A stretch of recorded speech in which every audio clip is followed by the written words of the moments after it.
Fala Dev, fala pessoal, tudo certo? No nosso vídeo e papo de hoje nós vamos falar um pouquinho aí sobre serverless.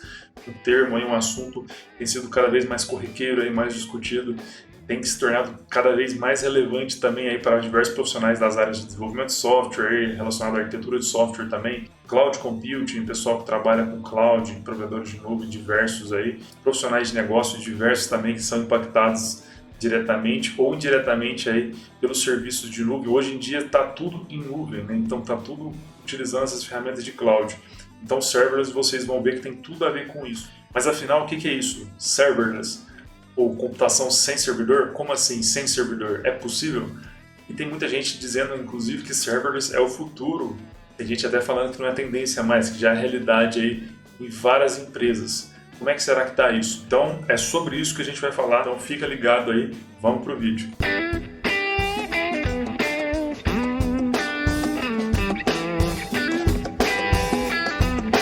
Bom, e para a gente começar a entender um pouco melhor esse termo, a gente precisa saber de onde surgiu essa ideia aí de serverless.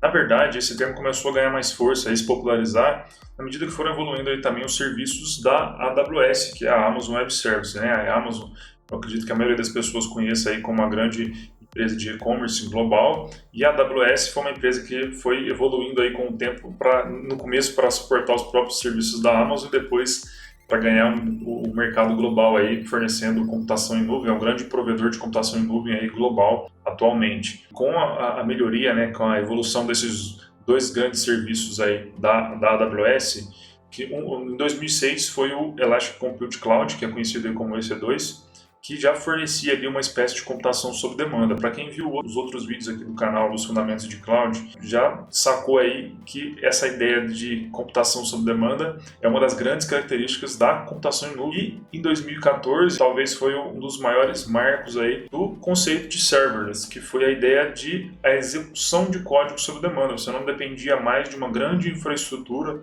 de computadores ou de virtualização para suportar suas aplicações. Agora você poderia também, né, através do AWS Lambda, executar pedaços de código, que é a ideia das funções ali do Lambda Functions. Então, esse serviço ainda funciona, na verdade é muito popular e agora tem variações desse serviço, teve várias atualizações nele e, claro, se a Amazon, que é um grande player, conseguiu ser bem sucedida com esses conceitos e tecnologias no mercado, viu que o mercado teve interesse nesses conceitos, outros grandes players também entraram no mercado e hoje a gente tem uma variação enorme aí de ferramentas e tecnologias e serviços de nuvem nesse sentido.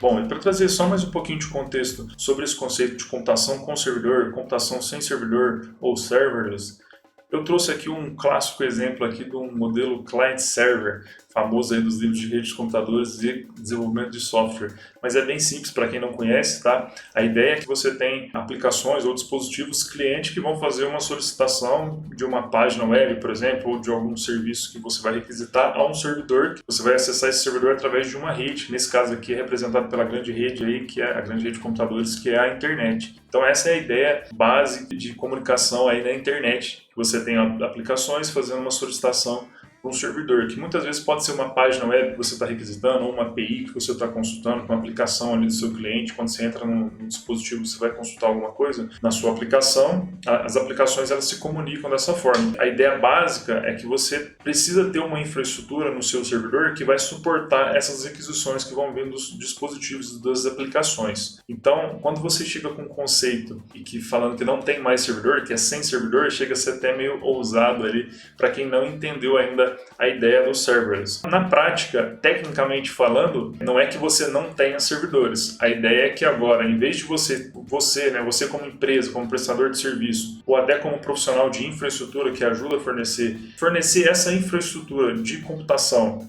Muitas vezes você tinha que fornecer ou na sua empresa ou através de uma cloud pública ou privada, inclusive tem assunto sobre isso nos outros vídeos aqui do canal, mas em vez de você se preocupar em fornecer tudo isso, a ideia do serverless, a ideia é deixar que os provedores de cloud forneçam esse serviço para você. Então, tecnicamente falando, não é que você não vai ter servidor, na verdade, na prática, talvez seja até mais servidores, só que eles vão ser gerenciados ali pelos próprios provedores de nuvem, tá? De uma forma mais inteligente. É mais uma camada de gerenciamento da nuvem. Mas a gente vai entender um pouco melhor sobre isso, vamos seguindo aqui. Se a gente for observar aqui, então, nessa outra imagem, a gente vai perceber que o serverless é como se ele entrasse aqui com uma outra camada dentro dos modelos de serviços de computação em nuvem. Para quem já assiste aqui, assistiu os outros vídeos do canal, sabe que o que são essas siglas, né? Infraestrutura como serviço, plataforma como serviço, software como serviço. Se você não viu ainda, tem uns vídeos aqui do canal que eu falo especificamente sobre esses conceitos, né? Tem um vídeo que eu falo sobre os tipos de cloud, sobre a perspectiva dos modelos de serviço. Mas dá para você seguir aqui, depois, se tiver interesse, pega lá o outro vídeo aqui no canal, tá? Mas basicamente é como se fosse uma outra camada intermediária que o serverless entra aqui, como se fosse mais uma camada de abstração que os provedores de nuvem criaram para cuidar de toda essa infraestrutura, de todas essas tecnologias que suportam ali a execução dos códigos, das aplicações, sem ter a necessidade, né, sem que você ali que contrata um serviço precise configurar ali uma plataforma para você usar ou até uma infraestrutura para você utilizar. Ele vai fornecer todo esse arcabouço aqui para você, só essa parte que está em destaque aqui em cima, que seria para um desenvolvedor ou ali um profissional responsável que vai simplesmente colocar para rodar e executar e gerenciar o mínimo ali necessário, o resto fica de responsabilidade dos provedores de nuvem. Claro, tudo tem vantagem e desvantagem, né? O ônus e o bônus, e a gente vai ver aqui na sequência. Então, para fechar esse entendimento aqui dos fundamentos de serverless, vamos dar uma olhada aqui nas principais definições aqui sobre o tema. Nada mais é do que uma forma, né, uma abordagem ali do provedor de nuvem entregar serviços de back-end sob demanda. Como eu disse em outros vídeos e reforçando aqui, é uma característica muito forte do serviço de computação em nuvem é fornecer o uso e o pagamento de todos os seus serviços ali, seja de infra, seja de plataforma, ou seja de software, ou agora de execução de códigos sob demanda, conforme você usa. Então a ideia geral é que os usuários vão poder desenvolver códigos e fluxos e até outras opções que já existem ali no modelo serverless, sem se preocupar com toda essa parte de infraestrutura que a gente viu ali na imagem, essa infraestrutura que vai suportar essa aplicação. Então a ideia é que o usuário vai lá, coloca o seu código, coloca para executar o mais rápido possível. Então, essa é uma característica muito forte ali, muito marcante desses recursos ali, desses serviços voltados para a arquitetura serverless. Então, continuando aqui e só reforçando, a ideia é que os provedores de nuvem forneçam toda essa infraestrutura e até parte ali da plataforma para suportar toda essa parte. Todo esse desenho que a gente viu ali vai ser responsabilidade dos provedores de nuvem. Você vai ter a responsabilidade simplesmente de colocar a sua função ou o seu fluxo para executar, beleza? E do ponto de vista da arquitetura ali, da aplicação, da solução, a ideia é que a aplicação ali, a sua solução seja dividida em microcomponentes, né? Tem gente até que chama as pequenas partes, que a ideia é que sejam pequenas mesmo, bem específicas da sua solução. Tem gente até que chama isso de nanoservices, pegando um gancho ali da ideia de microservices, microserviços, que muita gente também utiliza esse conceito ali dentro de uma arquitetura serverless. As arquiteturas ali, elas podem coexistir até certo ponto, né? Então, claro, depende muito da solução, tem que olhar com carinho tudo que for fazer. Mas a ideia dos microcomponentes ou dos nanoserviços, das funções ali que você vai executar, é que eles sejam o mais objetivos ali específicos possível. Não começar a pegar uma função ali e colocar aquele pedação de código, aquele monte de coisa. Não, a ideia é que você segmente mesmo para facilitar a sua gestão e até o seu fluxo do dia a dia ali, né, o seu trabalho. Mas a ideia geral é essa. Tanto é que existe um conceito que normalmente está associado ao modelo serverless, que é o Function as a Service. Eu falei um pouquinho também no outro vídeo, trazendo um pouquinho mais aqui hoje. Então, a ideia do Function as a Service é que você tenha uma função como serviço. Nada mais é do que o que a gente já falou aqui, que é você ter uma execução sob demanda. Você vai conseguir ali, através disso que o provedor vai provisionar para você, ele vai te permitir executar os seus pequenos blocos de código. Então, você vai abrir como se fosse um método ali e já vai mandar executar o que você precisa. Claro que você vai poder configurar gatilhos, eventos, né? Então tudo isso aqui é muito baseado em eventos que vão acontecer ali em volta ou na sua solução. Uma ideia básica aqui também é que nesse modelo de Function as a Service você vai dispensar tempo e custos com recursos de back-ends tradicionais, né? A ideia é que você não tenha que ficar perdendo tempo ali levantando uma API, configurando um servidor de aplicação, subindo uma máquina virtual, subindo até um container. Então a ideia é que você ganhe tempo de fato subindo só o seu código mesmo, sem se preocupar com infra. O provedor de nuvem vai cuidar disso para você e, como tudo na vida, né, tudo depende, tudo tem um ônus e um bônus, você precisa entender essas vantagens, por isso que a gente vai seguindo aqui nos conceitos. Um outro ponto aqui, só reforçando o que eu já falei, a ideia é que você vai ter uma arquitetura modular, né? A ideia é que você siga até umas boas práticas, inclusive os provedores colocam algumas boas práticas no site.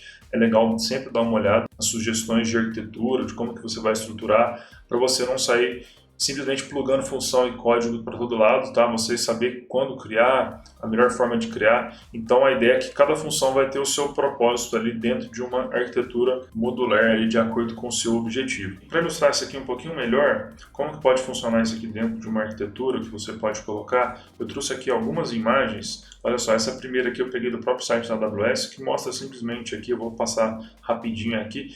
O usuário ele vai fazer uma solicitação aqui para um serviço de CloudFront, que é um serviço aqui que vai hospedar páginas web, páginas estáticas e tudo mais relacionado a isso. Então ele vai receber aqui uma requisição do usuário e ele vai direcionar aqui ou para um Lambda Edge, que é um serviço aqui que pode fazer direto uma requisição para um Amazon DynamoDB, que é um serviço aqui de banco de dados que a Amazon fornece. Então, olha só, a AWS Lambda, que é uma função, ele está chamando uma função que vai consultar aqui um serviço ou, de repente, até gravar alguma informação num banco de dados diretamente. Ou você pode simplesmente direcionar para um API Gateway. Aqui tem dois exemplos, né? Uma versão 1 e versão 2.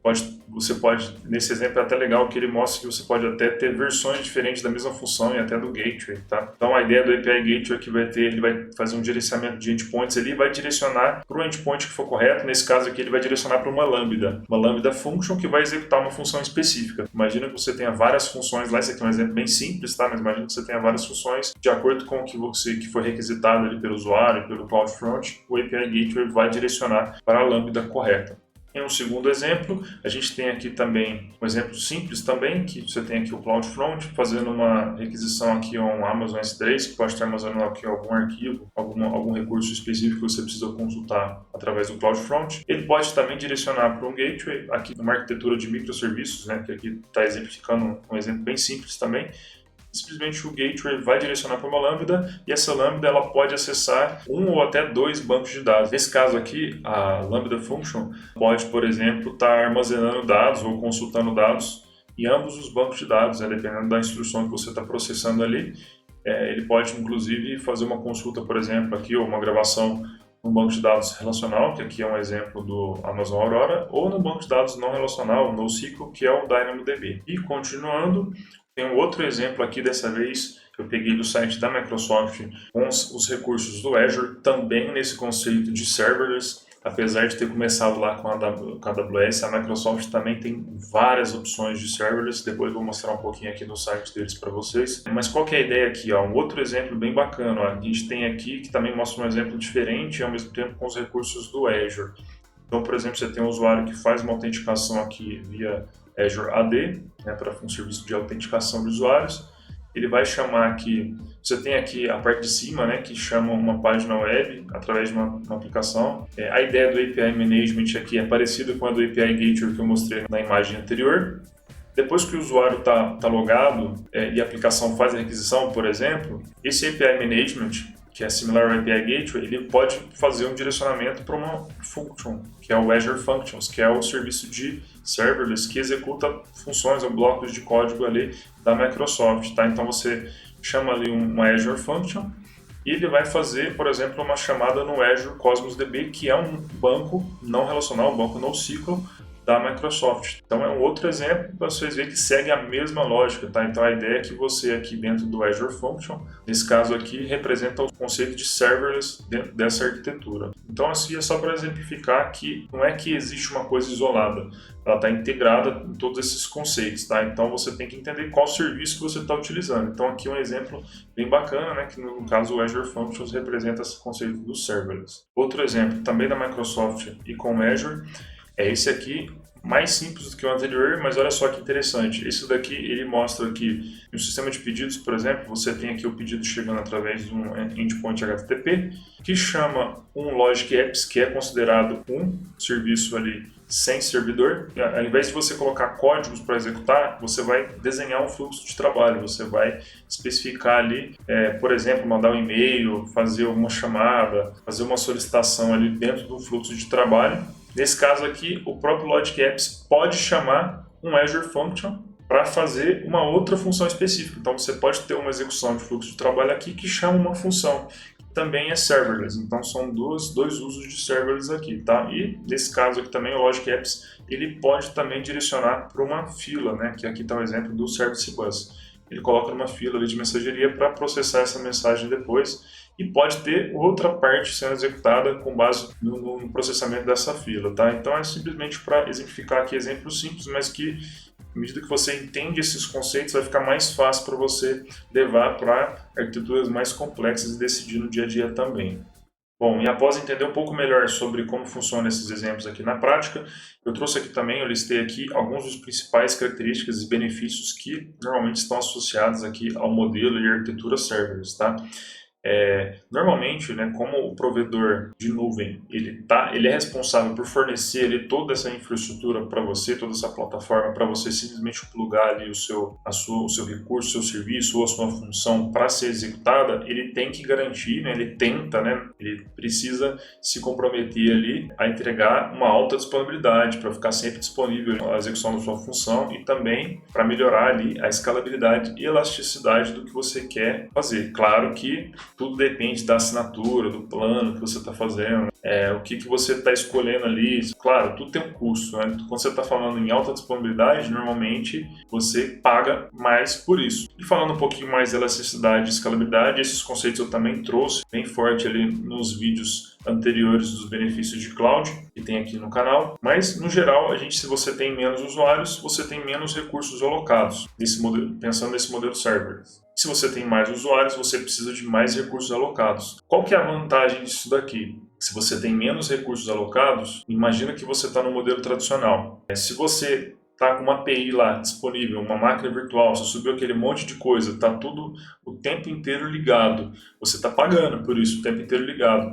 De repente, se você não precisa que essa infraestrutura fique o tempo inteiro ligada, você simplesmente, se der certo na sua solução, você simplesmente cria uma função ali para fazer a execução somente quando você precisa, e você vai pagar somente pelo que você for usar. Você não vai ficar disponibilizando aquela infraestrutura para você não utilizar quando você não precisa. Então, esse é o pulo do gato, vamos dizer assim, né? Se você tem mais usuários, o próprio provedor de nuvem vai alocar mais recursos para você automaticamente. Então, isso tudo é feito pelo provedor de nuvem, só para reforçar isso, importante. E a gente tem também outros benefícios muito interessantes. Normalmente, quando você está falando aqui em função, que você não tem que preocupar com infra, tem menos pessoas envolvidas, responsáveis, o próprio provedor já vai resolver muita coisa para você, você tem mais rapidez na entrega, então suas releases são mais rápidas, você consegue colocar coisa para rodar em homologação, produção muito mais rápido. Então isso dá um time to market ali bem interessante pensando em negócio, né? Você quer testar uma função, tal, de repente... normalmente isso costuma ser um grande benefício. Normalmente o pessoal olha muito para isso quando vai adotar uma solução de servers, Azure Function, um AWS Lambda ou serviços similares, tá? Lembrando que não são só esses serviços, tá? Estou dando só um exemplo aqui, tem vários serviços que se encaixam ali no modelo serverless. Outra característica favorece a manutenibilidade, porque são pequenos pedaços de código, você de repente não precisa entender aquele monte de coisa, entrar naquela solução para poder dar manutenção, entender vários fluxos, você já vai direto, se tiver bem arquitetado e bem desenhado, você vai direto na função e você já entende, já resolve o que você precisa resolver, se for o caso até cria outra função e por aí vai. Testabilidade, você consegue testar por microcomponentes ou funções, tá?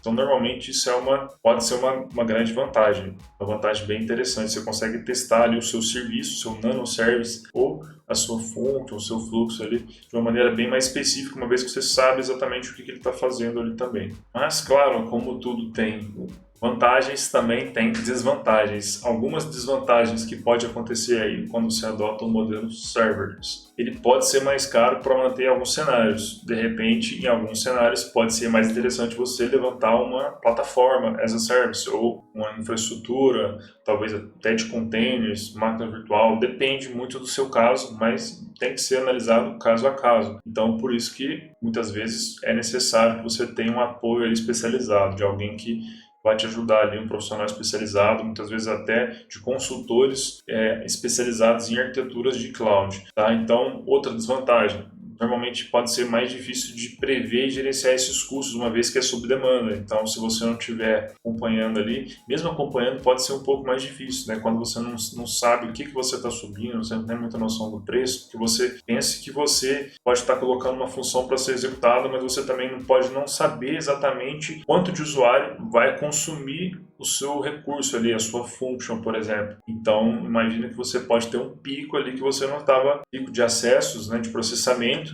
que você não estava esperando e pode ter um alto consumo que vai gerar um alto custo. Então, pode ser mais difícil de prever, tá? Claro que isso são casos, em alguns casos pode ainda assim ser vantajoso, então é só para colocar na balança mesmo. Uma outra desvantagem aqui, que costuma ser até impeditiva em alguns casos, é você ter uma maior dependência do provedor de cloud. O pessoal costuma chamar isso aqui de lock-in, né? Você fica meio que preso em um provedor só. Imagina um cenário que você criou várias funções ali na AWS, por exemplo, e depois a empresa decidiu mudar, às vezes até por conformidade, compliance ali, mudou para o Azure.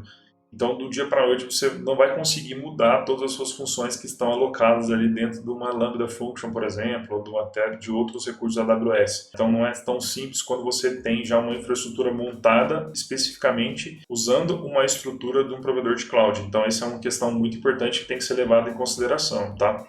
Em alguns casos, vai fazer sentido. Então, em alguns casos, até é uma estratégia da empresa, até vem de cima para baixo, já é de compliance, já vem da empresa. Em outros casos, pode ser que não esteja bem definido, então pode ser até arriscado você sair criando um monte de função, um monte de recurso ali de serverless, sendo que você não tem certeza. Então é legal trazer essas questões para reflexão aí e para análise. E um último ponto aqui sobre as desvantagens, pode estar relacionado a tudo isso que foi falado aqui, é que muitas pessoas às vezes até se esquecem disso, mas o fato de você ter essa possibilidade de criar vários microcomponentes ali, ou nanoservices, ou functions para a sua arquitetura, isso pode deixar a sua arquitetura mais complexa. Lembre-se que uma vez você vai ter que fazer isso que você está criando, esse recurso que você está criando, alocando ali dentro do seu provedor, você tem que fazer ele se comunicar com várias partes e comunicar de forma adequada. Então isso pode deixar um pouco mais complexa a sua arquitetura, se você não tiver isso bem documentado, isso pode ser um problema. Tá? Então isso é um ponto também bem importante de se ressaltar. Bom, e apenas para mostrar alguns exemplos rápidos aqui e até uma sugestão de consulta aqui, de referência para quem quiser saber mais sobre o assunto, eu vou colocar aqui na tela 3 sites interessantes sobre o assunto que acredito que hoje os maiores provedores de nuvem sejam a AWS e o Azure, e eu acho que seguido do Google em terceiro lugar, se não me engano, tá? Claro, estão surgindo outros players, tem opções muito interessantes no mercado, mas eu acredito que esses dois sejam os dois maiores, tá? Então, eu vou mostrar aqui rapidinho, ó. Olha só, aqui se você olhar na opção de sem servidor, né, os servers aqui do Azure, você vai ver aqui, ó, tem diversas soluções disponíveis. Aqui embaixo, se você navegar nas abas, olha só, relacionado a trabalho, integração, computação, você tem aqui já microserviços que já são considerados dentro de um contexto de container, você consegue utilizar. Então, lembrando que não é a mesma coisa, tá? Containers são uma coisa, serverless é outra coisa. As funções não são ligadas necessariamente a containers, são conceitos diferentes. Inclusive, tem vídeo aqui no canal sobre containers também. Se você não viu ainda e quiser saber mais sobre, tem vídeo aí no canal. Tem vídeo aqui sobre os conceitos principais de computação em nuvem também. Depois que acabar esse daqui, dá uma olhada aí no canal, que tem uns vídeos interessantes aí, que tá fazendo toda essa fundamentação aí de computação em nuvem também, tá? Para você que é dev ou profissional, estudante da área, tá? Mas continuando aqui então, a gente tem aqui, por exemplo, o conceito de containers que tem sido cada vez mais utilizado ali também de uma forma relacionada ali que suportar essas opções de computação serverless. Então aqui, por exemplo, olha só a quantidade de opções que já tem. Tem aqui as funções, né, que seria o Azure Functions, que eu já mencionei aqui. Tem também ambiente de aplicativo, né, você tem algumas ferramentas aí que a Microsoft está desenvolvendo para poder fornecer serviços sem servidor. Tem também a parte do Kubernetes aqui. Tem o Keda, que é um componente que já é considerado como se fosse um container as a service, tá? Que você também está relacionado a esse conceito de serverless. Fluxo de trabalho, eu tinha mencionado o exemplo lá da imagem, que é os aplicativos lógicos, que são aqueles logic apps, né? Você consegue fazer fluxos de trabalho ali também sem precisar de uma infraestrutura, você montar uma infraestrutura, o próprio provedor já fornece isso para você. Gerenciamento de API, né? API Management, tem uma infinidade de opções aqui, tem coisas de DevOps, né? Relacionadas a DevOps.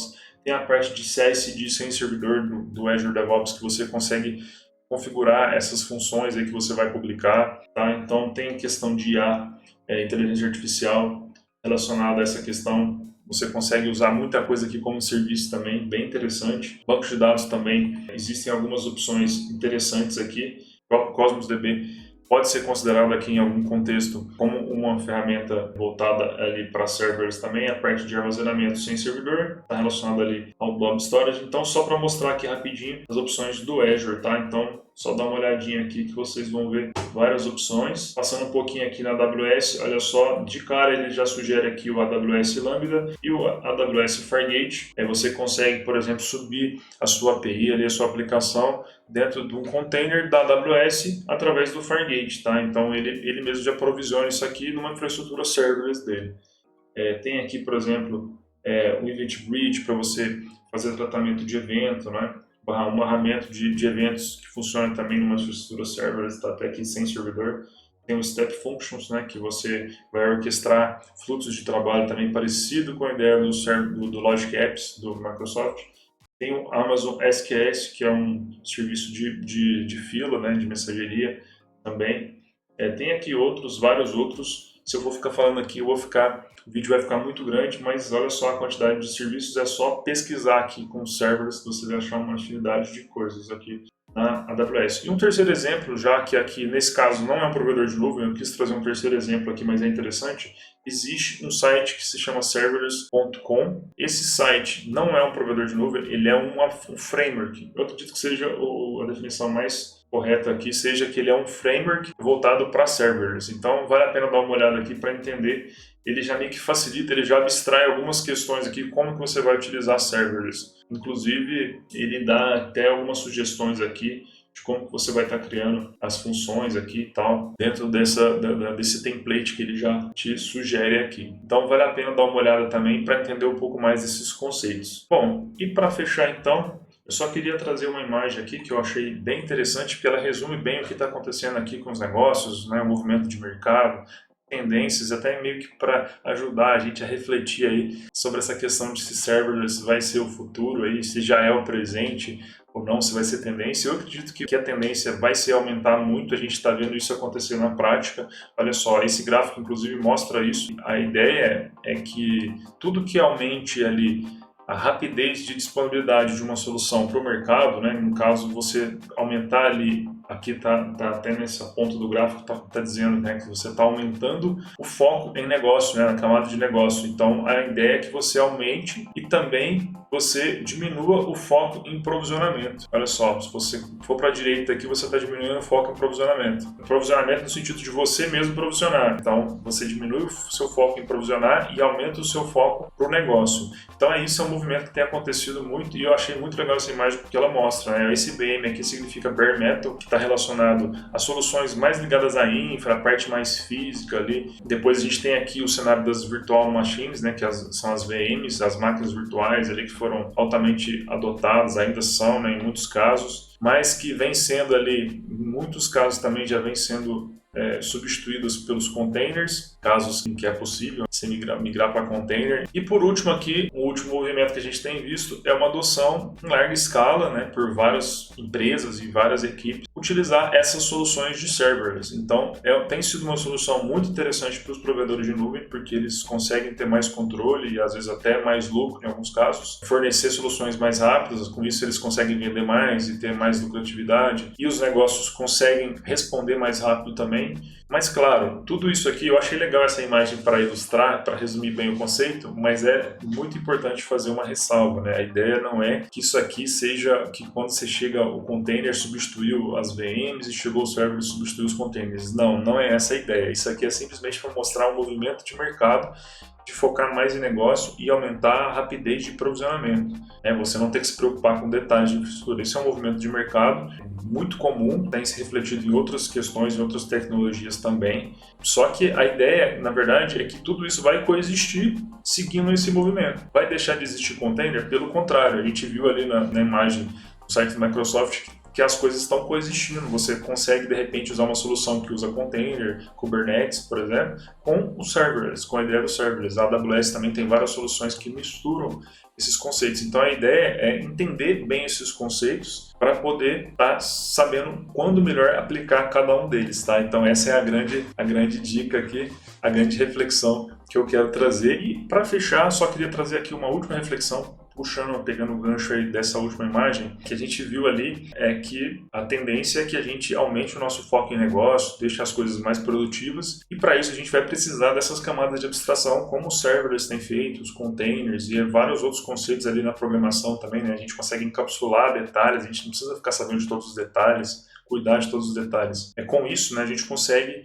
ter mais gente trabalhando, né, mais gente ajudando, a sociedade fica mais produtiva. É claro que eu sei que tem interesses comerciais, as empresas também lucram mais, isso é normal, né, faz parte do jogo, mas eu só queria trazer essa reflexão, que a ideia dessa abstração, dessas soluções, a partir do momento que a gente vai entendendo como que elas funcionam e como elas se encaixam, a gente consegue também oferecer melhores soluções como profissionais, e as pessoas também conseguem adotar mais serviços, conseguem utilizar mais desses serviços à medida que elas conseguem entender um pouco melhor essas abstrações, né, esses conceitos intermediários e até dessas novas soluções que vêm surgindo aí com o advento aí da computação em nuvem, tá? Então eu só queria trazer essa reflexão aí, porque é muito importante essa questão do conhecimento, né? Então, por isso todo esse meu empenho aqui, esforço em trazer um pouco desses conceitos para deixar mais claro para as pessoas que nem sempre esse conceito é acessível, muitas pessoas nem sempre têm acesso a essa informação ou às vezes está aprendendo ainda. Então eu quis trazer essa visão, espero que tenha sido legal e já deixei aqui uma pergunta, né? Qual que é o próximo passo da